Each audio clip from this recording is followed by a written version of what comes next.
Okay, जी sir. चलिए continue करते हैं। देखिए, जब आप ऑनलाइन क्लासेस में अटैच होते हैं, आप सभी लोग, आपके ऑनलाइन क्लासेस का आज पहला दिन है, ठीक है। तो कुछ चीजें हैं, उनको आप लोगों को थोड़ा ध्यान में रखना है, एकदम फॉलो करना है उन चीजों को। क्योंकि ये ऑफलाइन क्लासेस नहीं है कि आपको मैं यहाँ से देख रहा हूँ, आप हमारे सामने हो, आप क्या लिख रहे हो क्या नहीं लिख रहे हो, कहाँ गलती कर रहे हो कहाँ गलती नहीं कर रहे हो, तो ये चीजें तो मैं देख नहीं रहा। आप अपने घर पे हो, मैं यहाँ हूँ, और हम लोग कनेक्टेड हैं ऑनलाइन जो मीटिंग के माध्यम से। तो कुछ बातें हैं, उसको आपको ध्यानपूर्वक सुनना है, समझना है, ठीक है। तो जो भी चीजें हैं हम यहाँ थोड़ा आपको रिटर्न में भी कर दे रहे हैं, ठीक है, ताकि आपको आसान रहे। सारे जो क्लासेस में आपको किस तरह से एक्टिव रहना, जो सारा टर्म एंड कंडीशंस है, हम यहाँ रिटेन कर देते हैं। इन्हीं चीजों को सभी लोगों को ध्यान पूर्वक फॉलो करना है, क्योंकि देखिए, जब तक आप रूल नहीं फॉलो करिएगा, एक तरीके को नहीं समझिएगा, तब तक आपको क्लासेस में समस्या होगी। तो सबसे पहला रूल क्या है, सबसे पहला रूल क्या है, इस चीज को आपको यहाँ ध्यान से समझना है। तो सबसे पहला है कि भाई, आपका जो अपना माइक है, जो आपके मोबाइल में है, जैसे अभी मैंने बोला आप लोग सुन पा रहे हैं, तो आप अपना माइक अनम्यूट किए और बोले यस सर मैं सुन पा रहा हूं।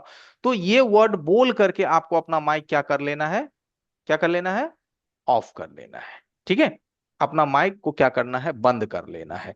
क्योंकि देखिए, अगर आप अपना माइक को हमेशा ऑन रखिएगा, है ना, तो आपके बगल से अगर आपके कोई बच्चे आएंगे, परिवार से आएंगे, फैमिली आएंगे, तो उनका भी आवाज यहाँ मीटिंग में आएगा, और वो आवाज हमेशा के लिए रिकॉर्ड हो जाएगा। तो कल को अगर आप ये वीडियो देखिएगा तो बोलिएगा कि अरे यहाँ पे एक साउंड आ गया था, जो कि नहीं होता तो और अच्छा होता क्लासेस, है कि नहीं, ऐसा आप सोचेंगे कि अरे ये आवाज नहीं होता तो क्लासेस हम बाद में सुनते तो और हमें अच्छा लगता। तो इसीलिए कोई भी बाहरी आवाज आपके क्लासेस में ना पहुंचे, उसके लिए जो भी आपके क्वेश्चंस हो वो पूछना है। ये नहीं बोल रहा हूं कि माइक हमेशा बंद रखना है, आप हमसे कोई सवाल मत करिएगा, ये मैं नहीं कह रहा हूं। मैं ये कह रहा हूं कि अपना माइक को आप लिमिटेड ऑन रखिएगा, जितना जरूरी है, बाकी बात टाइम माइक को आपको बंद रखना है। Okay, clear. दूसरी चीज क्या है बंधु, आपको एक पेन और एक कॉपी लेकर के क्लासेस में हमेशा बैठना है। ऑनलाइन क्लासेस जब स्टार्ट हो, एक कलम ले लिए, एक कॉपी ले लिए, यानी घर में एक कलम कॉपी रख दिए एडवांस, स्पेशली हमेशा कि जब भी हम क्लास ज्वाइन करेंगे तो हमारे मोबाइल भी रहेगा सामने में, हेडफोन भी रहेंगे, आप सुनेंगे भी, साथ ही साथ एक कलम कॉपी सामने रखेंगे कि कुछ ऐसा इंपोर्टेंट वर्ड रहा, इंपोर्टेंट सब्जेक्ट या टॉपिक रहा, तो उसको आपको क्या कर लेना है, नोट डाउन कर लेना है, उसको क्या कर लेना है, लिख लेना है। आप उसको जितना ज्यादा रिस्पॉन्सिबिलिटी के साथ लीजिएगा, उतना ज्यादा आपको क्लासेस बढ़िया लगेगा, समझ में आएगा। क्योंकि देखिए, आप हमारे साथ जुड़े हैं, तो हम चाहेंगे कि वन शॉट में, वन टाइम में हम आपको बहुत कुछ समझा पाए। तो उसके लिए हर चीज आपको एक प्रिपेयर करके, एक तैयारी करके रखना पड़ेगा, ठीक है। फिर उसके बाद आप आएंगे तीसरा स्टेप्स में, थर्ड स्टेप्स में। तो एक चीज समझिए, आपकी क्लासेस अभी रात को 10 बजे स्टार्ट हुई, ठीक है ना। तो आपको क्या करना है, 9:55 का, है ना, एक टाइम आप अपना 9:55 या 9:50 का पीएम का एक अलार्म सेट कर लीजिए आप अपने फोन में, ठीक है। एक अलार्म बहुत जरूरी है, क्योंकि देखो, आप दुकान के स्ट्रेस से आओगे, दुकान के टेंशन से आओगे, आपको याद ही नहीं रहेगा कि मेरा कोई क्लास है, आराम से आओगे, खाना खा के सो जाओगे, तो क्लासेस छूट जाएगी। फिर छूट जाएगी तो हालांकि वीडियो तो हम आपको भेजेंगे आपके पर्सनल ड्राइव पे, मैनेज हो जाएगा, लेकिन लाइव में रहेंगे, हमारे साथ जुड़े रहेंगे, सभी स्टूडेंट के साथ रहेंगे, तो उसका एक अलग ही मजा है, एक अलग ही आनंद है कि नहीं। तो इसीलिए आपको क्या करना है, एक ऐलान लगा करके रखना है कि आपकी क्लासेस जो है वो मिस ना हो, ठीक है।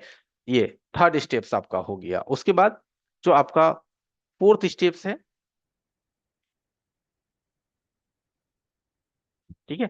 तो फोर्थ स्टेप्स में क्या होता है कि जैसे हम कोई भी टॉपिक्स आपको पढ़ा रहे हैं, कोई भी चीज अगर हम आपको पढ़ा रहे हैं, है ना, तो अगर हम कोई टॉपिक पढ़ा रहे हैं तो उस वक्त आप जो हमसे सवाल करिएगा, ठीक है। जो भी मैं क्वेश्चंस पढ़ा रहा हूँ, कोई भी कौन से, मान लो मैं मल्टीमीटर पढ़ा रहा हूँ, रेजिस्टेंस पढ़ा रहा हूँ, कैपेसिटर पढ़ा रहा हूँ, या कोई मैं आईसी पढ़ा रहा हूँ, तो आप जो हमसे सवाल करिएगा उसी टॉपिक के रिगार्डिंग सवाल करिएगा, ठीक है कि सर ये चीज एक जो आपने बताया इसमें ये चीज मैं नहीं समझ पाया। तो इसका मतलब ये हुआ कि आप जो हमें सवाल पूछे हैं वो उस टॉपिक के रिगार्डिंग पूछे हैं। ठीक है, टॉपिक से बाहर नहीं जाना है। बाहर का मतलब होता है, मान लो अभी मैं आपको पढ़ा रहा हूँ एग्जाम्पल के लिए कि आपको मैं डायोड पढ़ा रहा हूँ कि ये डायोड इस तरह से वर्क करता है, ये इसका चेकिंग है। और आप हमको क्वेश्चन क्या दीजिएगा, सर एक मोबाइल आया है उसमें स्पीकर नहीं बज रहा है। पॉइंट को समझिए। तो हम आपको पूछे कि हम आपको पढ़ा रहे हैं डायोड, या फिर आपको हम पढ़ा रहे हैं चार्जिंग सेक्शन, ठीक है, और आप बोलिएगा सर एक मोबाइल आया है उसमें जो है ना हमारा टच नहीं चल रहा, हम क्या करें। तो इससे क्या होगा ना कि आप हमारे मेन टॉपिक से आप भटक जाएंगे। और रही बात, आप बोलोगे सर तब तो हम क्वेश्चन ये कहाँ पूछेंगे, हमारा जो कोई क्वेश्चन बनेगा। तो उस क्वेश्चंस के लिए आपकी सपोर्ट क्लासेस जो है वो हम स्पेशली ऑन करेंगे। विद इन 6 दिन के बाद, 6 या 7 दिन के बाद पहले कुछ क्लासेस चलेगी।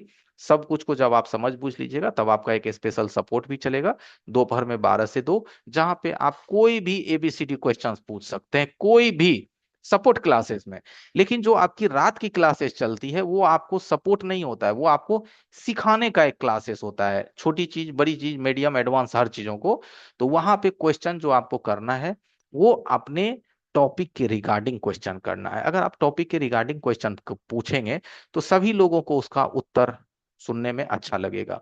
लेकिन अगर आप टॉपिक से हट के सवाल पूछेंगे तो फिर ग्रुप में जितने भी लोग हैं, चाहे 10 15 20 25 क्लासेस में, उन सब के पास भी तो कोई क्वेश्चन होगा कि सर मेरे पास एक मोबाइल है उसमें टच नहीं चल रहा, सर मेरे पास मोबाइल है उसमें टावर नहीं आ रहा, सर एक मोबाइल है उसमें फिंगर नहीं चल रहा है, सर एक मोबाइल है उसमें लाइट नहीं आ रहा है। तो फिर वो पढ़ाई कम, सवाल जवाब ज्यादा हो जाएगा, है कि नहीं। तो फिर आप बोलोगे सर मेरे सवाल का जवाब हमें कब मिलेगा, दोपहर में 12 से 2, और रात की क्लासेस में हम आपको 0 टू एडवांस लेवल तक सिखाते हुए ले चलेंगे। ओके, तो क्वेश्चंस जो है वो हमारा किससे होना चाहिए, जो टॉपिक मैं पढ़ा रहा हूं उसके रिगार्डिंग क्वेश्चन होना चाहिए। हाँ, लास्ट में क्लासेस एंड करने वक्त अगर किसी का कोई इंपोर्टेंट क्वेश्चन है कि सर एक हैंडसेट है आप थोड़ा हमें बता दीजिए, तो हम उसको रिपेयर कर सकते हैं, तो हम उतनी गाइड करेंगे, ऐसी बात नहीं है। ठीक है,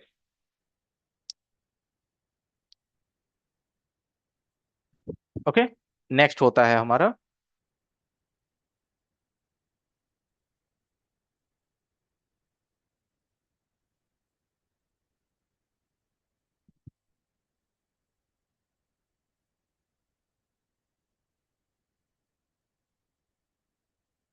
ओके, तो उसमें क्या है कि हमें जो है अनदर क्वेश्चंस अवॉइड करना है 5th स्टेप में, कि कोई भी हमें टॉपिक से बाहर का क्वेश्चंस पे नहीं बढ़ना है। इसके बाद होता है 6 में होता है कि जो वीडियोज है, जो क्लासेस आपकी चल रही है अभी रात में, इसका वीडियो आपको कैसे मिलेगा, एक ये भी आपके सवाल होते हैं कि सर मुझे वीडियो कहाँ मिलेगा। तो इसके लिए क्या करना है, अभी जो हमारा क्लासेस ये चल रहा है, जब ये क्लासेस अभी एंड होगा तो आपको अपना जो ग्रुप है, अभी आपका ग्रुप है ना ऑल इन वन BB2 करके ग्रुप का नेम है, जिसमें अभी आप सभी पेड बच्चे या पेड स्टूडेंट्स ही उसमें हैं। तो उसमें आपको क्या करना है, आपका जो अपना वर्किंग ईमेल आईडी है, कौन सा वर्किंग ईमेल आईडी, जो ईमेल आईडी अभी आप चला रहे हैं, जो ईमेल आईडी आप अपने मोबाइल में आप यूज कर रहे हैं, वो ईमेल आईडी आपको हमें उस ग्रुप में शेयर करना है, हम आपके ड्राइव पे वीडियो भेज देंगे। ठीक है, वो ईमेल आपको हमें शेयर कीजिएगा, और लास्ट में हम दिखा भी देंगे कि वो वीडियो आपको कहाँ दिखेगी।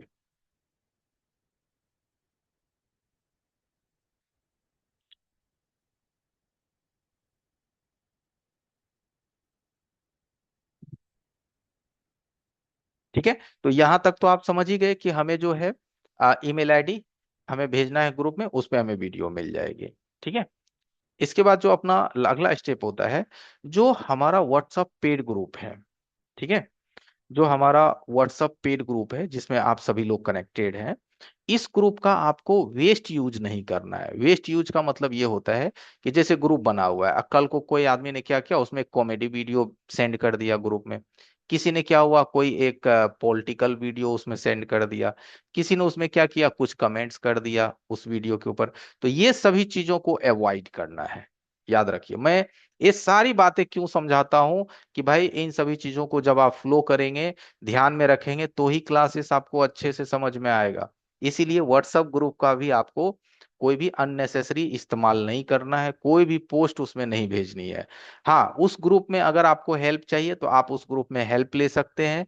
ठीक है, कोई अगर आपको मैसेज सेंड करना है कि सर क्लासेस कब स्टार्ट है, सर ये वीडियो हमें नहीं मिला, सर हमें ये दिक्कत हुई, तो ये चीज आप वहां भेज सकते हैं। लेकिन कोई भी जो आप लोग अपने बाकी ग्रुप में जो आप लोग हंसी मजाक करते हैं, ये नहीं करना है, राइट। ताकि एक अगर आप कुछ भी सेंड करते हैं तो वो ग्रुप में 20 लोग हैं, 30 लोग हैं, तो उन सभी के पास वो जाएगा। और वो उनमें से कुछ लोग ऐसे होंगे जो उन पोस्ट के माध्यम से इरिटेट होंगे, परेशान होंगे, वो डिस्टर्ब होंगे, है ना, कि हर चीज किसी को अच्छी नहीं लगती। इसीलिए ये चीज भी आपको क्या करना है, अवॉइड करना है। ओके, ये ग्रुप सिर्फ क्लासेस के लिए है। तो हर छोटी चीज मैं आज पहला दिन में क्यों समझाता हूं, नहीं तो आप बोलोगे ना सर ये बातें तो आपने पहले समझाया ही नहीं, बताया ही नहीं, इसीलिए पहली डेट में ही वो सारी बातें हम आपको क्लियर कर देते हैं। ठीक है, ताकि किसी को कोई आपत्ति या समस्या ना हो। तो अब इसके बाद नेक्स्ट स्टेप होता है कि हम लोग जो यहाँ पे भाई कनेक्टेड हुए हैं, जितने भी लोग हम लोग यहाँ पे जुड़े हैं, वो सभी लोग किस चीज के लिए कनेक्टेड हुए हैं, स्मार्टफोन रिपेयरिंग के लिए। पहला सबसे एक बेसिक बात पे आइए, हम जितने भी लोग यहाँ पे जुड़े हैं, जितने भी लोग आप सब हमारे साथ कनेक्ट हुए, उसका मेन पर्पस क्या है, स्मार्टफोन रिपेयरिंग। जितने भी हमारे स्मार्टफोन है, एंड्रॉयड फोन है, उसके रिपेयरिंग के लिए हम लोग यहाँ पे जुड़े हैं कि हम उसकी जो रिपेयरिंग लेवल जो है सर, वो हम अच्छे तरीके से कवर कर पाए। चाहे वो चिप लेवल का प्रॉब्लम हो या फिर कोई भी छोटा बड़ा प्रॉब्लम हो, उसको हम कैसे सॉल्व कर पाए। तो इस चीज का सबसे पहला फर्स्ट पॉइंट होता है कि मार्केट में देखिए हजारों मॉडल है मोबाइल के, लाखों मॉडल है, लेकिन कोई भी मोबाइल आपके पास सबसे पहले आता है बनने के लिए, तो सबसे पहला फर्स्ट पॉइंट होता है उसका मॉडल नंबर प्राप्त करना। सबसे पहला चीज क्या होता है, उसका मॉडल नंबर प्राप्त करना। और मॉडल नंबर प्राप्त करने का सबसे आसान तरीका है कि उस मोबाइल के बैक में आपको, जो मोबाइल का जो ये बैक होता है, ठीक है, देखिए उस मोबाइल का जो बैक होता है, उस मोबाइल के बैक पे आपको स्टिकर सटी हुई रहती है। जैसे रियलमी है तो RMX, है ना, RMH, है ना, और CPH, इस तरह से इसके ऊपर स्टिकर सटा होता है। सैमसंग है तो भी स्टिकर सटा होता है, मॉडल नंबर लिखी होती है। तो हम यहाँ से भी इसके मॉडल नंबर का पता लगा लेते हैं, है कि नहीं। अगर मोबाइल अगर हमारा क्या है, ऑन है, तो हम लोग इसके सेटिंग्स यानी अबाउट में जा करके, वहां भी हम लोग जा करके मॉडल नंबर का पता लगा लेते हैं, है कि नहीं। तो इनमें से बहुत सारे ऑप्शंस है। एक होता है कि अगर हमारा फोन क्या है कि कंप्यूटर में कनेक्ट कर दें, अगर हमारा हैंडसेट चालू है और कंप्यूटर में कनेक्ट करें तो भी हमें मॉडल नंबर का पता चल जाता है।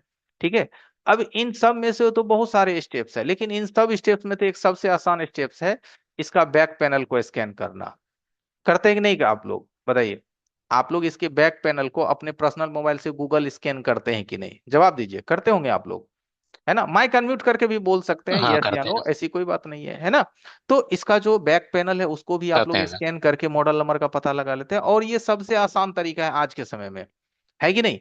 आप इजिली इसके बैक पैनल जो है ना, इसका बैक पैनल जो है, बैक पैनल, इसके बैक पैनल को जैसे आप स्कैन करेंगे तो इसके मॉडल नंबर का पता आपको चल जाएगा। ये सबसे आसान तरीका है अभी के समय के अनुसार। ठीक है, अब बाकी कुछ ऐसे मॉडल भी हैं जैसे कि आपका वीवो है, MI है, इन सभी के मदरबोर्ड पे भी जो है मॉडल नंबर मेंशन क्या हुआ रहता है, लिखा हुआ रहता है। ठीक है, तो सबसे पहला चीज क्या है कि हम तो उसका बैक पैनल को स्कैन कर ले, चाहे कोई भी फोन हो, ये सबसे इजी तरीका है। अब इसके बाद क्या होता है कि अब अगर मान लिया जाए कि आपको मॉडल नंबर का पता चल गया, ठीक है, तो मॉडल नंबर का पता चल जाने के बाद आप उस फोन के पूरी हिस्ट्री को भी जान सकते हैं, पूरा हिस्ट्री। पूरी हिस्ट्री जानने के लिए आपको क्या करना होता है, उस चीज को GSM एरिना का मतलब होता है कि कोई भी मोबाइल का मॉडल नंबर लिखिए, और मॉडल नंबर लिखने के साथ उसको GSM एरिना पे क्या करिए, सर्च कर दीजिए। मुझे से मॉडल नंबर लिखे और उसके पीछे क्या कर दिए, GSM एरिना लिख दिए। तो इससे भी क्या होता है कि आपको मॉडल नंबर का पता के साथ साथ उस फोन के पूरी आपको डिटेल्स पता चल जाता है। पूरा डिटेल्स आपको पता चल जाता है, A to Z उस फोन का आपको हिस्ट्री पता चल जाएगा। जैसे यहाँ आप आएंगे, यहाँ सर्च बार में, गू- जैसे गूगल में आ गए, कोई भी अगर आपको मॉडल नंबर है, कोई भी हैंडसेट का अगर मॉडल नंबर है, और आप जानना चाहते हैं कि इस फोन के अंदर पूरा डिटेल्स क्या है, पूरा इसका फीचर्स क्या है, कब का लॉन्चिंग डेट है, क्या इसके अंदर हमारी EMMC है या UFS है, वो A to Z आपको यहाँ इसके माध्यम से पता चल जाएगा। सिर्फ गूगल में आपको, जैसे आपके पास कोई मोटो है, ठीक है, ठीक है, जैसे मोटो है, तो आपने मोटो एज जो भी है, 50 फ्यूजन है ना, 60 है, या कोई भी हैंडसेट है, लिखेंगे। और उसके सामने आपको क्या लिखना है? GSM arena. क्या लिखना है इसके सामने? GSM arena. जैसे यहाँ पे GSM एरिना लगाया, तो ये GSM एरिना आने के बाद इसका मेन पेज आएगा, और यहाँ पे आप देखिएगा उस फोन का पूरा डिटेल्स आपके सामने आ जाएगा। ठीक है, पूरा आपका डिटेल्स इसके सामने आ जाएगा। अब आप यहां से डिटेल्स देख लिए कि इस फोन के अंदर हमारा क्या फीचर्स है, क्या है, नहीं है, कब का लॉन्चिंग है, सब कुछ आपको पता चल गया। अब ये सब चीज पता चलने के बाद कि चलो ठीक है, आपने पता लगा दिया हर चीज का, ठीक है, कौन सा मॉडल है, कब का लॉन्चिंग है, क्या फीचर्स है इसके अंदर। अब फोन को अगर रिपेयर करना है, क्या करना है? फोन को रिपेयर करना है। तो अगर फोन को रिपेयर करना है, तो सबसे जरूरी चीज है कि हमको क्या है, कि फोन का डिसेंबलिंग हमको समझना पड़ेगा। डिसेंबलिंग का मतलब समझते हैं? डिसेंबलिंग, डिसेंबलिंग का मतलब फोन को खोलने का तरीका क्या होता है। जैसे कि आपको ये मॉडल को खोलना है, तो इसके सामने आपका ने क्या लिखा? मोटरोला Edge 50, या Samsung A30, Samsung S2, Samsung S20, कोई भी आप यहाँ पे लिख दीजिए, और उसके सामने वर्ड लिख दीजिए डिसेंबलिंग। क्या लिखना है? वर्ड डिसेंबलिंग। डिसेंबलिंग का मतलब ये होता है कि जितने भी मोबाइल मार्केट में हैं, उनमें से हर मॉडल को तो आप खोले नहीं है। बहुत सारे ऐसे मॉडल होंगे जिसको आप पहली दफा खोलेंगे। पहली दफा का मतलब होता है फर्स्ट टाइम आप उस मोबाइल को ओपन करेंगे। ओपन मतलब खोलेंगे। तो उसको खोलने का एक तरीका भी तो आपको पता चलना चाहिए, है कि नहीं? अब अगर आपको तरीका नहीं मालूम है, खोलिएगा, तो आप लोग फिंगरप्रिंट का पत्ता तोड़े हैं ना, कि नहीं तोड़े हैं? बैटरी का पत्ता तोड़े हैं कि नहीं तोड़े हैं? है ना? अगर थोड़ा भी गलती किए होंगे तो बैक पैनल तोड़ दिए होंगे, है ना, फिंगरप्रिंट तोड़ दिए होंगे। तो ये सब चीज क्यों मिस्टेक हुआ? क्योंकि अगर उस फोन का डिसेंबलिंग अगर आप पहले नहीं समझ लीजिएगा, अपने मन से अगर घींचिएगा जबरदस्ती, तो कुछ ना कुछ नुकसान होगा, और अगर नुकसान होगा तो फिर उसका भरपाई आपको करना पड़ेगा। तो हर फोन को खोलने का जो तरीका होता है, उसको देखने के लिए आपको उसको मॉडल नंबर के साथ एक डिसेंबलिंग वर्ड लिखिएगा, तो उस फोन की खोलने की जो वीडियोज है, वो आपके सामने आ जाएगा। अब उस वीडियो को आप प्ले करिए। जैसे उस वीडियो को प्ले करिएगा, तो उस फोन को खोलने का जो तरीका है आपके सामने आ जाएगा। ठीक है, जैसे ये फोन का तरीका आपके सामने है, कि सबसे पहले फोन आप सामने देख रहे हैं, इसके बाद ये क्या करेगा, इसको खोलने के लिए एक एक स्टेप्स, यानी कि हर हम एक जीरो लेवल से बात कर रहे हैं आप लोगों से। ऐसा नहीं कि मुझे, कि भाई आपको बहुत जानकारी है तो ये सब चीजों को हमें नहीं बताना है कि नहीं? बता देते हैं, किसी न किसी के तो काम आएगा ही आएगा, है कि नहीं? तो अब यहां से क्या है, कि सबसे पहले इसका सिम कार्ड का ट्रे जो है, इन सभी चीजों को निकाला गया है ना। इन सब चीज को आपने सबसे पहले रिमूव किया।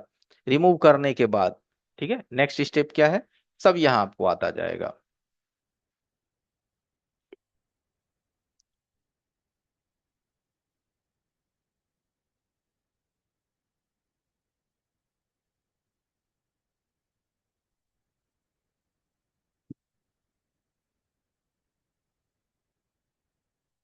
देखिए, तो सबसे पहले क्या है, कि इसके कॉर्नर को धीरे, स्लोली स्लोली करके इसको, क्या, ठीक है, तो सबसे पहले इसको क्या है, ब्लोवर से हल्का गर्म किया गया। क्या किया गया? इसको हल्का ब्लोवर से गर्म किया गया, और थोड़ा सा इसके बैक पैनल को थोड़ा सा इसे उठाया गया। ठीक है, SMD से हल्का इसको, या ब्लोवर से इसको हल्का सा बैक पैनल को गर्म किया गया। गर्म करने के बाद हल्का सा ब्लेड से इसको उठाया गया। ठीक है, उठाने के बाद फिर ये प्लास्टिक का ओपनर होता है। क्या होता है ये प्लास्टिक का? क्या होता है? ओपनर होता है। तो अब हम हमें एक चीज बताइए, कि फोन को खोलने का तरीका तो आप लोग को पता ही होगा, लेकिन इससे भी एक हेल्प मिल जाता है। मिलता है कि नहीं मिलता है? इससे भी एक मदद मिल जाता है, कि कोई भी फोन आए तो हम उसको जबरदस्ती इधर उधर छेड़खानी करने से अच्छा है कि पहले उसका हम डिसेंबलिंग भी जो है वीडियोज, उसको हम सबसे पहले देख लें, और उसके माध्यम से प्रोसेस को फॉलो कर लें, है कि नहीं? तो ये भी है, ये भी एक आसान तरीका है।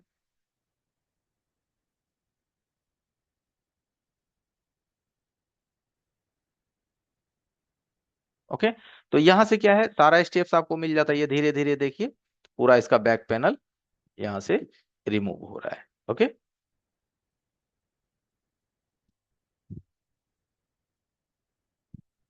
देखिए रिमूव हो गया।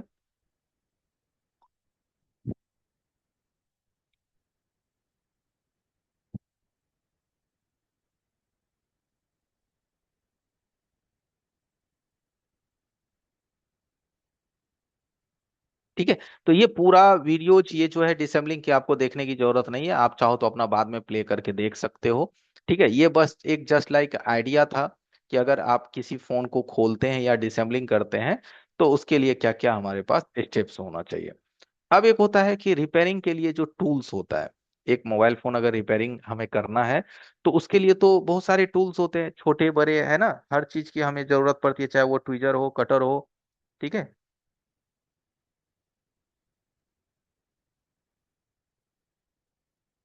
कि फोन को रिपेयर करने के लिए हमारे पास कैसा कैसा टूल्स होना चाहिए।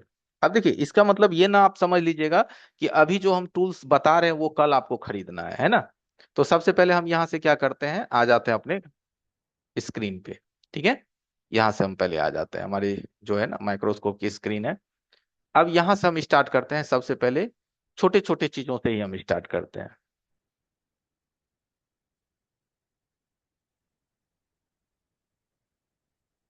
यहाँ व्यू हो रहा है आप लोगों को, ये क्या चीज है, इसको तो आप जानते ही होंगे, क्या है ये चीज।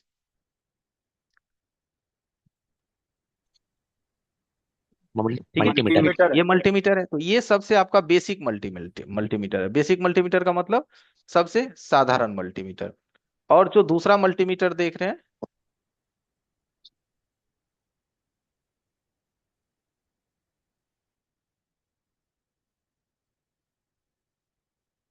ठीक है, तो यहाँ पे एक दूसरा मल्टीमीटर है, एक साधारण और एक दूसरा मल्टीमीटर है DT17। एक है DT9205 नॉर्मल मीटर है, और एक है आपका DT17। इन दोनों मल्टीमीटर की एक खासियत है।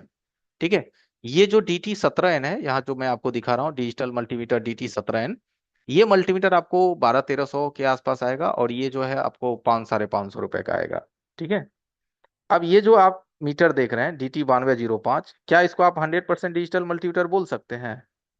इस मल्टीमीटर को 100% DT, क्या लगता है आपको, बोल पाइएगा कि 100% डिजिटल है?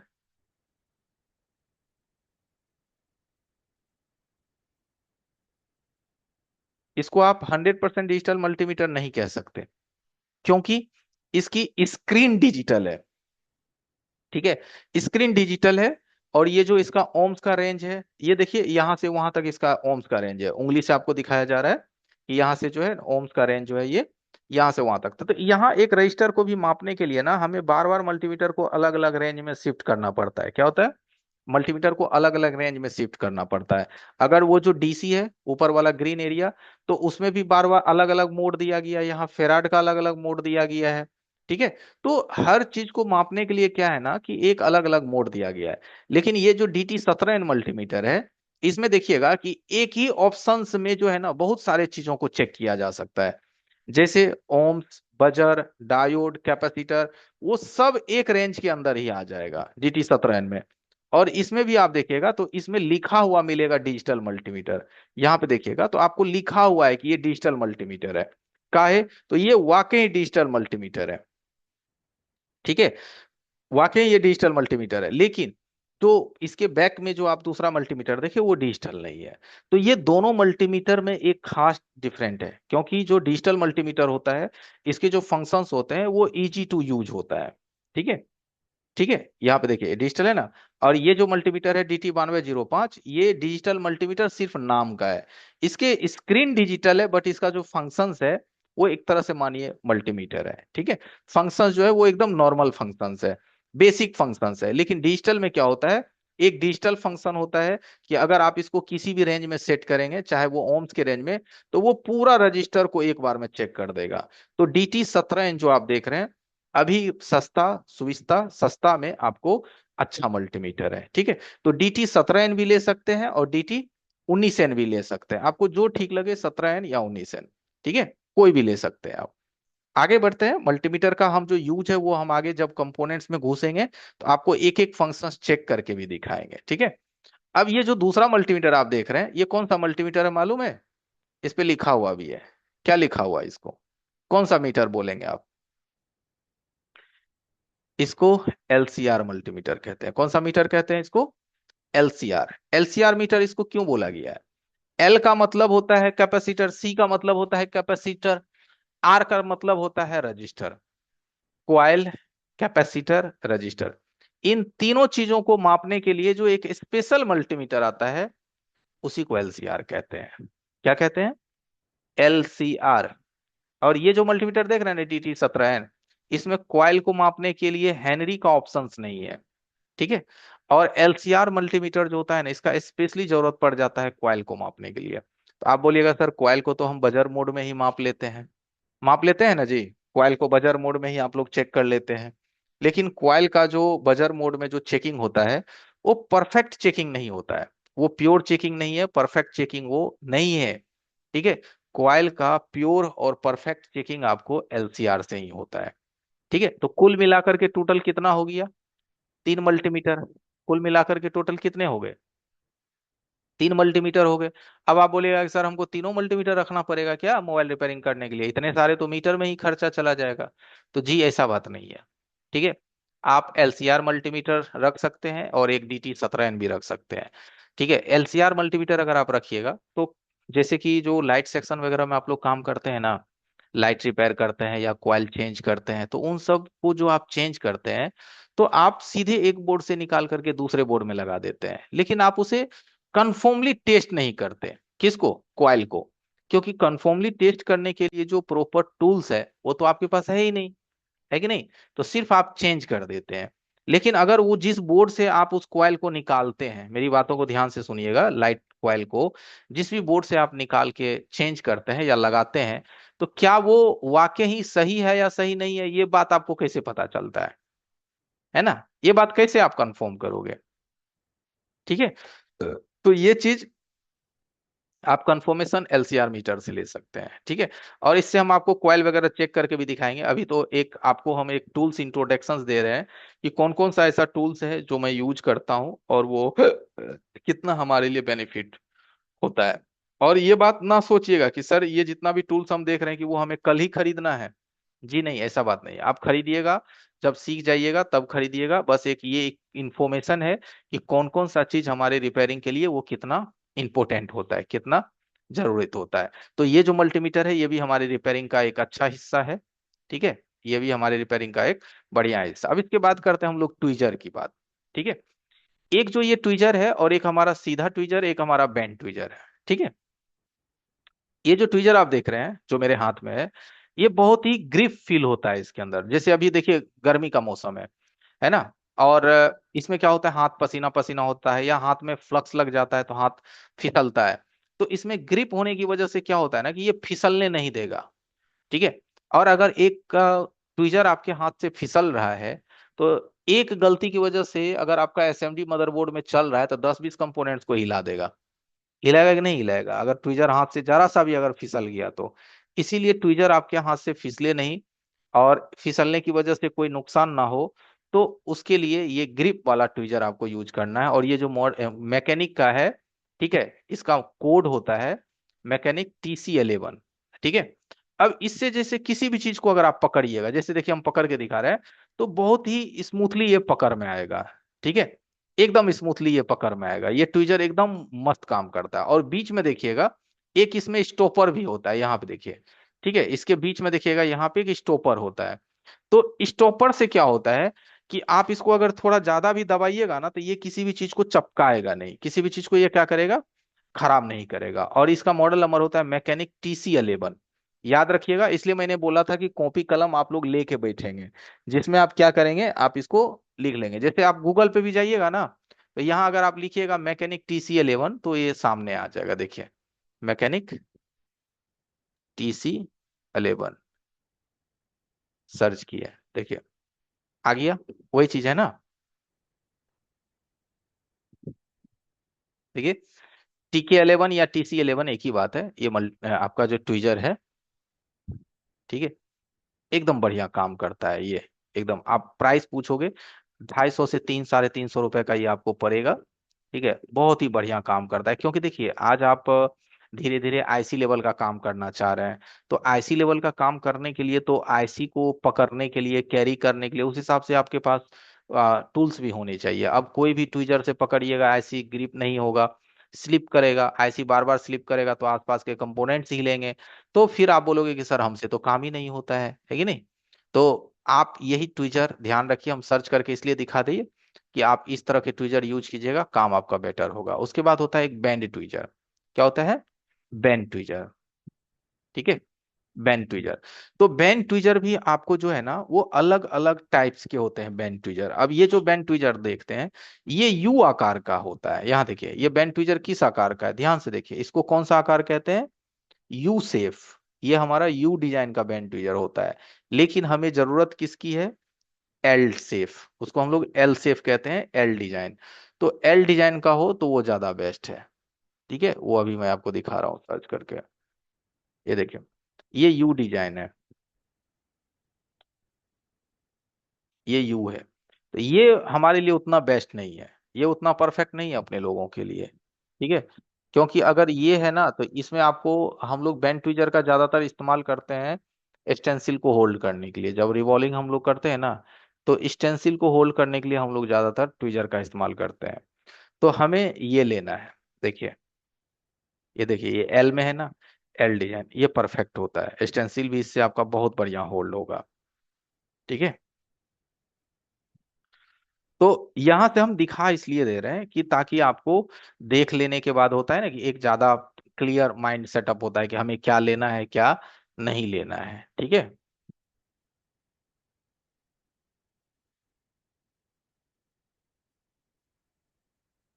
ठीक है, तो ये हो गया ट्विजर से संबंधित जानकारी। और ट्विजर देखिए, ये जो बेन ट्विजर है ना, ये थोड़ा सस्ता भी लेंगे तो चलेगा। अब ये जो मैं दूसरा ट्विजर यहाँ पे आपको दिखा रहा हूँ, ये वाला ट्विजर, ये देख रहे हैं ट्विजर, ठीक है, रिलायब का ST20, ये भी सही है। ठीक है, और ये ट्विजर स्पेशली बना है रिवॉल्विंग करने के लिए। किसके लिए बना है? रिवॉल्विंग करने के लिए। जब हम लोग स्टेंसिल को प्रेस करते हैं ना, तो जो बाकी ट्विजर होता है वो थोड़ा स्टेंसिल को उठा देता है। ठीक है, क्योंकि उसका जो एल शेप है या यू शेप है वो अगर परफेक्ट नहीं है, तो वो क्या होता है ना, स्टेंसिल को थोड़ा फुला देता है या उठा देता है। ये जो बैंड ट्विजर है ये स्पेशली बना ही है स्टेंसिल को होल्ड करने के लिए। देख रहे हैं, जेड शेप में आपको ये दिखता है ट्विजर रिलायफ ST20। हो सके तो एक अगर पॉसिबिलिटी हो तो लेके रख लीजिएगा। जरूरत तो पड़ेगी ही पड़ेगी, आगे पड़ेगी, या जब पड़े, अभी ना लेना हो बाद में ही लीजिएगा। लेकिन एक ले लीजिएगा, अच्छा ट्विजर है, रिबॉलिंग में आपको ये अच्छा मदद करेगा, अच्छा हेल्प करेगा ये ट्विजर। ठीक है, ST20 मॉडल नंबर के नेम से आता है।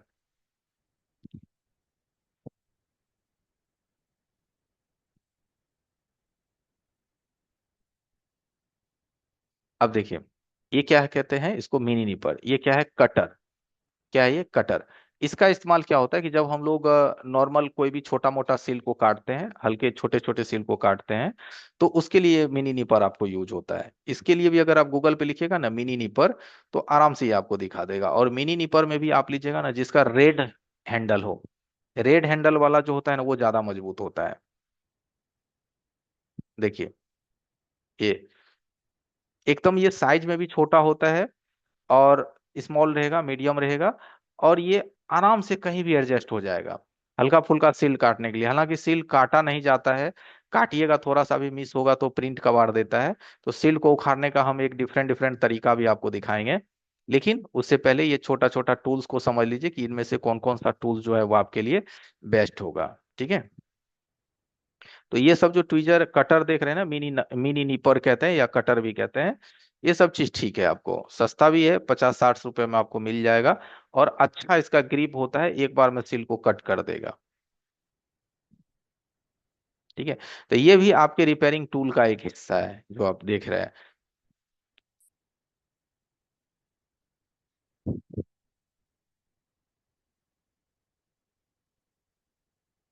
ठीक है, आगे बढ़ते हैं। देखिए, ब्रश, सस्ता ब्रश है, कोई भी ब्रश आप ले सकते हैं, सब ब्रश सस्ता ही टूल्स है। अब इन दोनों ब्रश में आप एक डिफरेंट अंतर देखिएगा। ठीक है, एक का जो है बड़ा है और एक का जो है छोटा है। ठीक है, जो काट करके छोटा किया गया है उसका मेन पर्पस क्या है, जिसको काट के छोटा किया गया है, कि जैसे हम स्टेंसिल को क्लीन करना है ना, तो इस पे लिक्विड ले लेना है थिनर उसके ब्रश पे, और इसको इस तरह से रख करके हल्का हल्का आप रगड़ेंगे, तो इसके जो हेयर्स होते हैं ना, छोटे छोटे हेयर्स, वो आपके सारे पीपीडी एंड ग्लू को क्या करेगा, बाहर निकाल देगा। जो फ्लक्स वगैरह रहेगा उसको साफ कर देगा। तो जो मिनी दांत वाले जो आपके ब्रशेस हैं जो अभी आप देख रहे हैं, ये बहुत इजी है, ये आपको यूज करना, और स्टेंसिल की सफाई के लिए परफेक्ट है। और जो बड़ा वाला ब्रश है उससे हम लोग सर्किट क्लीन करते हैं, मदरबोर्ड को सफाई करते हैं। और ये जो ब्रश लंबा वाला देख रहे हैं ना, पेन साइज का, एक तरफ इसमें तार है जो आप देख रहे हैं, तार मतलब उंगली में भी चुभ जाएगा। और इसका जो दूसरा साइड है, इसमें सॉफ्ट हेयर्स हैं, ठीक है, सॉफ्ट बाल है। तो ये ब्रश भी आपके पास होने चाहिए। और ये जो ब्रश अभी मेरे हाथ में है, ये ब्रश ज्यादातर यूज हम लोग करते हैं डबल डेकर बोर्ड पे, जब हम लोग काम करते हैं ना, डबल डेकर आईसी पे काम करते हैं, तो उसमें ये अच्छा काम करता है। और ये इसका मॉडल नंबर होता है SN, सनसाइन का SS022B। इसको भी अगर आप गूगल पे लिखिएगा ना, सनसाइन SS022B, तो आपको इस ब्रशेस का पूरा क्लियर इमेज मिल जाएगा। देखिए, मिल गया, क्लियर है। एस सनसाइन का SS022B आपको 100-120 रुपया में मिलेगा ये ब्रश। लेके रख लेना है। डबल डेकर का जो काम होता है ना, उसमें ये बहुत अच्छा काम करता है, डबल डेकर की क्लीनिंग में। डबल डेकर में जो हम लोग सीपीयू के ऊपर का लेयर सफाई करते हैं, तो उसमें ये काम करता है। बाकी जो ये लकड़ी वाला सब देख रहे हैं ना, ये सब बेकार होता है, मत लीजिएगा। नहीं काम करता है, टिकेगा भी नहीं, 2-4 दिन में खराब हो जाएगा ये लकड़ी वाला सब जो देख रहे हैं। ये सब ब्रशेस का लाइफ नहीं है, बिल्कुल भी नहीं है। ठीक है। तो हर टूल का अपना एक छोटा छोटा खासियत है, हर टूल्स की अपनी एक स्पेशल जरूरत है कि कौन सा टूल किस काम के लिए आपको परफेक्ट वर्क करता है। ठीक है, चलिए इन सबको साइड करते हैं, आगे आते हैं।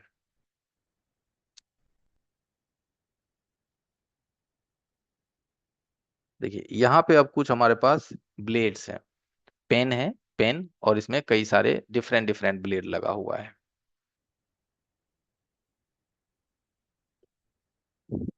ओके, मल्टीपल पेन है, उसमें डिफरेंट डिफरेंट ब्लेड लगा हुआ है।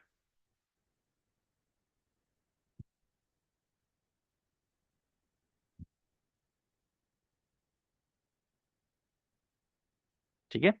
तो ये जो पेन अभी आप देख रहे हैं यहाँ पे, ये आपको OCA कटिंग पेन कहते हैं इसको। मार्केट में आपको आराम से 60-65 रुपए में आपको ब्लेड और पेन के साथ मिल जाएगा। ठीक है, यहाँ देखिए हम आपको दिखा भी दे रहे हैं। हर चीज दिखा देने से क्या होता है ना, कि कल को अगर आप परचेज करेंगे तो आपको खरीदने में कोई दिक्कत फील नहीं होगा। ठीक है, यहाँ पे लिख देते हैं OCA सीट कटर टूल्स, देखिए आगे आपके सामने। ठीक है, OCA सीट कटर टूल्स, यही पेन ये होता है। ठीक है, 70-75 रुपए में आपको मिल जाएगा। पेन का पेन भी हो गया, मल्टीपल ब्लेड भी हो गया। कोई भी ब्लेड आप इसमें यूज करके अपना सर्किट के लिए, काम के लिए ले सकते हैं। 4-5 पीस खरीद के जरूर रख लीजिएगा, जब चिप लेवल का काम करिएगा ना, तो हर पेन में अलग अलग ब्लेड लगाने का आपको सुविधा हो जाएगा, ताकि आपको एक पेन में ब्लेड बदलने की जरूरत नहीं पड़ेगी।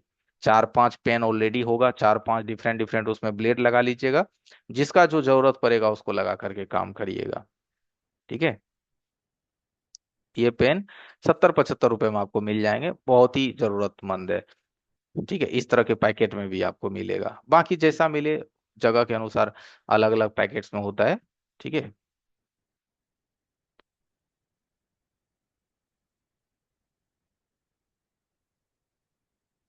जैसे यहाँ देखिए, ये जो ब्लेड आप देख रहे हैं ना, इसको कहते हैं हमारा क्वानली का 009। तो ये ब्लेड का पूरा इस्तेमाल ब्लैक पेस्टेड आईसी वर्क के लिए होता है। किसके लिए होता है? जब हम लोग ब्लैक पेस्टेड बोर्ड पे काम करते हैं ना, पेस्टेड बोर्ड, चाहे वो MI भी, वो ओप्पो, किस पे भी, तो उसके लिए ये यूज होता है। लेकिन इसमें तो कंपनी एक ही पेन देता है, तो अगर हमारे पास 4-5 पेन डिफरेंट डिफरेंट है, तो हम इसकी ब्लेड्स को निकाल निकाल कर उसको यूज कर सकते हैं। देख रहे हैं, इसमें अलग अलग प्रकार के ब्लेड इंटरनल लगा होता है।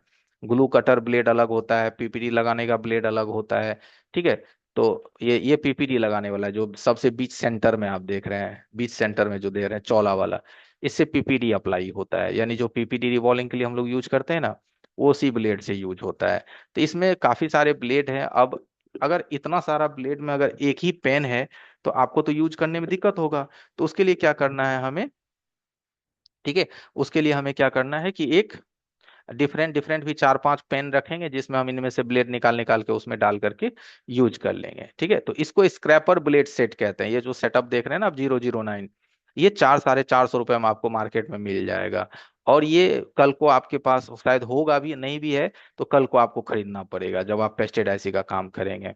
ठीक है। अब बाकी ये जो ब्लेड आप देख रहे हैं हैंड फिनिश सेक्सी ब्लेड, ये भी बहुत अच्छा ब्लेड है। ये भी स्पेशल ग्लूड आईसी पे काम करने के लिए आता है, पेस्टेड आईसी पे काम करने के लिए ब्लेड आता है। ठीक है, ये ब्लेड।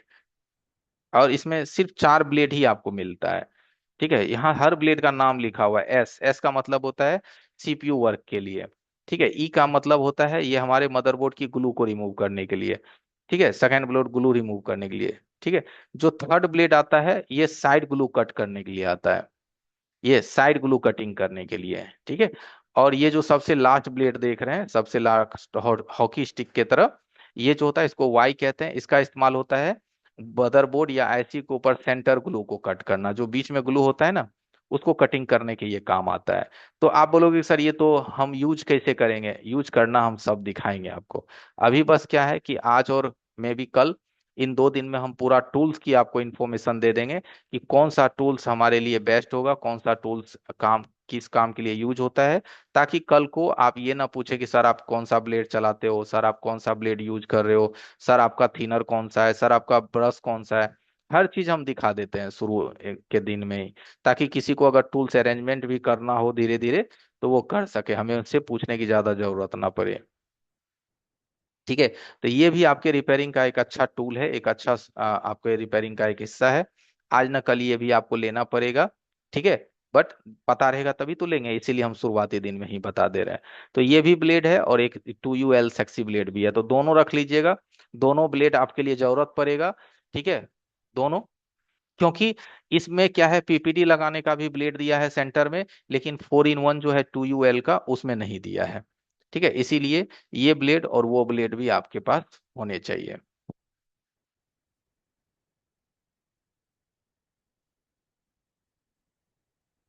ठीक है, ये चौला वाला है।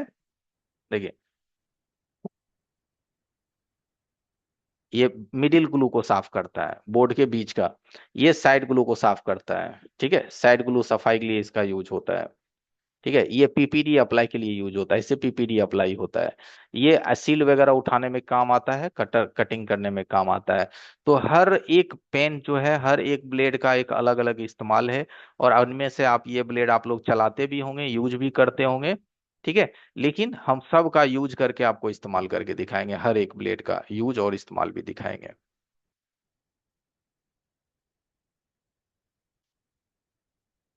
ठीक है, इसको हम लोग क्या कहते हैं, डिसोल्डर वायर।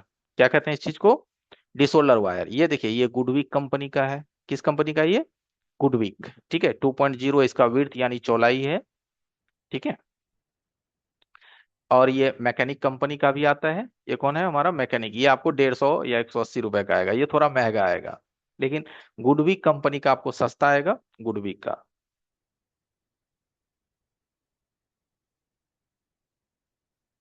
इस वायर की जो चौड़ाई है जो आप देख रहे हैं, ये यहाँ 1.5 mm का होता है। ठीक है, 1.5 mm, 1.5 और 2.0 भी होता है। तो एक 1.5 भी आप ये चौड़ाई वाला रखिएगा और एक 2.0 वाला भी रखिएगा।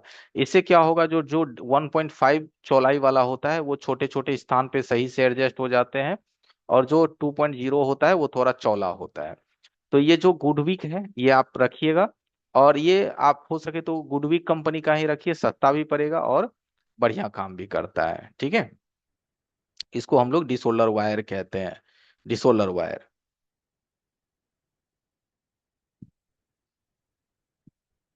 बाकी बढ़ते हैं, इसको क्या कहते हैं? रोजिन। पहचानते होंगे आप लोग इसको, क्या कहते हैं इसको? रोजिन कहते हैं। आप लोग यूज भी करते होंगे, 10 रुपए का आपको मिलता है, 10 रुपये का। ठीक है, मल्टीपर्पस इसका काम है, आईसी लगाना, उखाड़ना। ठीक है, सॉर्टिंग को ढूंढना, मल्टीपल काम है। ठीक है, और ये भी एक प्रकार का फ्लक्स ही है, पेस्ट ही है ये भी। बशर्ते ये हार्ड पेस्ट है, सूखा रहता है, सोल्डिंग डालना डालने के बाद ही ये पिघलता है। और ना ये आपको टाइट रहता है, हार्ड रहता है। ठीक है, बाकी इसके बाद होता है फ्लक्स। ये जो फ्लक्स आप देख रहे हैं ये मैकेनिक का UV559 है। क्या है? Mechanic UV559। ये फ्लक्स जो होता है बोर्ड आईसी वर्क के लिए चिप वर्क के लिए बहुत ही अच्छा फ्लक्स है आपको, आईसी वर्क के लिए। ठीक है, मैकेनिक UV559। और हर काम के लिए हम यही फ्लक्स यूज करते हैं, व्हाइट कलर का होता है। काफी बढ़िया फ्लक्स है, चाहे आप चार्जिंग पिन लगाइए, इससे CPU लगाइए, एमएमसी लगाइए, कोई भी काम करिए, ये फ्लक्स ही आप लोग यूज कीजिए। और ये जो है आपका, मान के चले ये जो डब्बा है, बड़ी वाली 100 ग्राम का डब्बा आता है, लमसम 400-450 रुपए का आपको मिलता है। एक बार खरीद लीजिएगा, लंबे समय तक चलेगा एक बार खरीदने के बाद। ठीक है, लंबे समय तक आपको यूज आएगा। तो यही हम आईसी वर्क और नॉर्मल वर्क के लिए हम इसी फ्लक्स का इस्तेमाल करते हैं जो आप देख रहे हैं। इसके बाद देख रहे हैं ये जो थीनर है, जो डब्बी है ना, इसको थीनर, अब हम लोग कौन सा थीनर यूज करते हैं, मैं अपनी अगर पर्सनल बात कराऊं, तो आपने हमारे क्लासेस में भी देखा होगा, अगर मैं बोर्ड को क्लीन करता हूँ ना, तो जो हमारे बोर्ड में क्लीनिंग है वो काफी बेस्ट होता है। ठीक है, कोई भी जो गंदगी है वो आराम से निकल जाता है। तो हम जो थीनर यूज करते हैं वो यहाँ पे आपको दिखाई देगा, इसको बाल्को थीनर कहते हैं। कौन सा थिनर कहते हैं इसको? बाल्को। यहाँ देखिए, क्या है, आशीर्वाद का बाल्को, देख लीजिए, ग्रीन कलर का डब्बा है। ठीक है, 1 लीटर का 240-250 रुपए का मिलता है ये। 6.6 इसमें केमिकल रेशियो होता है, काफी बढ़िया होता है ये। ठीक है, बाल्को थिनर। अब होता है कि 240-250 रुपए में ये आपको मार्केट में मिल जाएगा। ठीक है, ये बहुत ही बढ़िया क्लीनिंग करता है। अब एक होता है कि सर बाल्को थिनर तो मेरे एरिया में अवेलेबल नहीं है, हम हमारे को मिल ही नहीं रहा है। तो एक एशियन कंपनी का भी आता है, देखिए, यहाँ मैं आपको दिखा देता हूँ।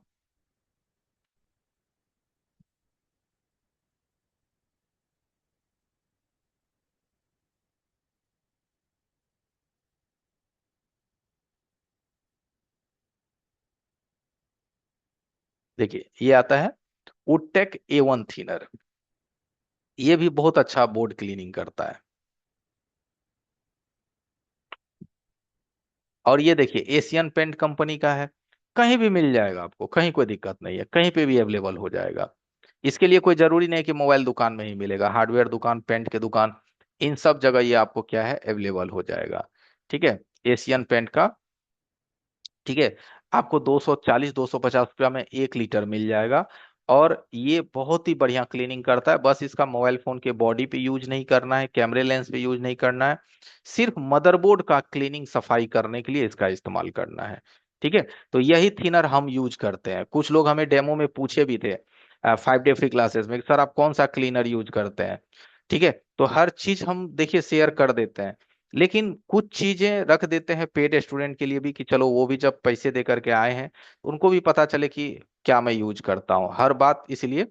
ठीक है, अब ये जो मल्टीमीटर आप देख रहे हैं, ऐसा मैकेनिक का, ये भी मल्टीमीटर हमारा ठीक ठाक काम करता है, ऐसा बात नहीं है, अच्छा काम करता है। ठीक है, इसके बाद होता है जैसे कि रिपेयरिंग में हमारा PPD। क्या होता है PPD? तो यहाँ जो आप ये PPD अभी देख रहे हैं स्क्रीन पे, ये 138 का PPD है। कौन सा PPD है? 138। ये टेम्परेचर लो करने के लिए यूज होता है। दूसरा जो ये देख रहे हैं मास्टर अंट का, ये 183 डिग्री का PPD है। कितना? 183 डिग्री सेल्सियस। ये हम लोग रिवॉल्विंग के लिए यूज करते हैं, और ये बहुत ही बढ़िया PPD होता है मास्टर अंट का, बहुत ही अच्छा PPD होता है, मास्टर अंट इसको कहते हैं। ठीक है, बहुत कम लोग इसको यूज करते होंगे या करते भी होंगे। ये 183 डिग्री सेल्सियस है। ठीक है, अब ये जो जितने भी PPD आप देख रहे हैं, ये जितना भी PPD देख रहे हैं, ये सब PPD एकदम अच्छी कंपनी की है। ठीक है, बढ़िया कंपनी का है। और इसका जो ये बैग देख रहे हैं ना, डब्बा का जो पिछवाड़ा यानी बैग, उस पे इसका एक्सपायरी डेट भी होता है, यानी कि इसका मैन्युफैक्चर डेट होता है। तो जब भी PPD खरीदिए तो उसका मैन्युफैक्चर डेट देख करके खरीदिए, क्योंकि अगर वो 1 साल से ज्यादा पुराना है तो वो मत लीजिए, क्योंकि उसका फिर बॉल अच्छा नहीं बनेगा, और बॉल बना के दे भी देंगे तो आपका फोन बार बार रिटर्न आएगा। आप IC बना भी दीजिएगा, CPU बना भी दीजिएगा, तो कस्टमर बार बार लेकर के आएगा कि फिर से प्रॉब्लम हो गया, फिर से प्रॉब्लम हो गया, है कि नहीं? तो इसलिए ध्यान रखिए कि जो आपका PPD है उसके पीछे का जो डेट हो वो करंट डेट में हो। किसमें हो वो? करंट डेट में हो। तो PPD जस्ट लाइक हमारे मोबाइल का समझिए सीमेंट है। जैसे सीमेंट कैसे हमारे दीवार को मजबूती देता है, उसी तरह से जो PPD है वो आपके बॉल्स को मजबूती देता है, IC की पकड़ को मजबूती देता है। इसलिए PPD आपका सही होना चाहिए, एक्सपायरी नहीं होना चाहिए। ठीक है, ओके। तो अभी तक के लिए इतना ही रहने देते हैं, बाकी इससे आगे हम कल आगे बढ़ेंगे, है कि नहीं एवरीवन? ओके, मेरी आवाज तो आ रही थी, किन्हीं को कोई दिक्कत तो नहीं हुआ सुनने में समझने में? एक बार जरा जवाब दीजिए माइक अनम्यूट करके। नहीं सर, सब ठीक है।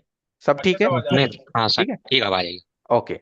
रहा बात वीडियोज, तो आप अपना ईमेल ग्रुप में भेज दीजिएगा। हम एक वीडियो का लिंक भेजेंगे, उस पर क्लिक करिएगा, आज के क्लासेस की वीडियोज आपको मिल जाएगी। ओके। ओके, ठीक है। Thank you sir. Good night. Good night.